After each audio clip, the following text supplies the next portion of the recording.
Iran যুদ্ধে আবারও বড় পরিবর্তন। একদিকে কূটনৈতিক আলোচনার সম্ভাবনা, অন্যদিকে সামরিক উত্তেজনা এখনও কমেনি। তাহলে কি যুদ্ধ শেষের পথে, নাকি আরও বড় সংঘাত আসছে?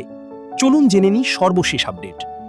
গত কয়েকদিনে আন্তর্জাতিক পর্যায়ে যুদ্ধ থামানোর চেষ্টা জোরদার হয়েছে। কাতার সহ মধ্যপ্রাচ্যের কয়েকটি দেশ যুক্তরাষ্ট্র ও ইরানের মধ্যে আলোচনার জন্য মধ্যস্থতার চেষ্টা করছে। তবে উভয় পক্ষের বক্তব্যে এখনও মতপার্থক্য রয়েছে।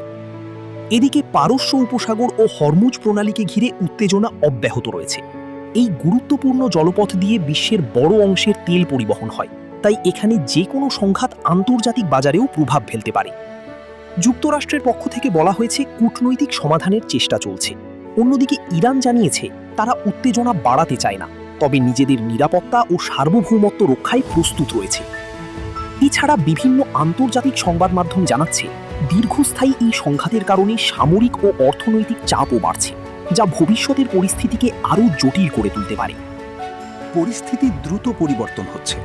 যুদ্ধ কি সত্যিই আলোচনার মাধ্যমে শেষ হবে, নাকি নতুন করে সংঘর্ষ বাড়বে, এখনও নিশ্চিতভাবে বলা যাচ্ছে না। আপনাদের মতে এই সংকটের শান্তিপূর্ণ সমাধান সম্ভব? নিচে কমেন্টে মতামত জানান। ভিডিওটি ভালো লাগলে লাইক দিন, বন্ধুদের সঙ্গে শেয়ার করুন এবং এমন আন্তর্জাতিক আপডেট পেতে চ্যানেলটি সাবস্ক্রাইব করুন। ধন্যবাদ।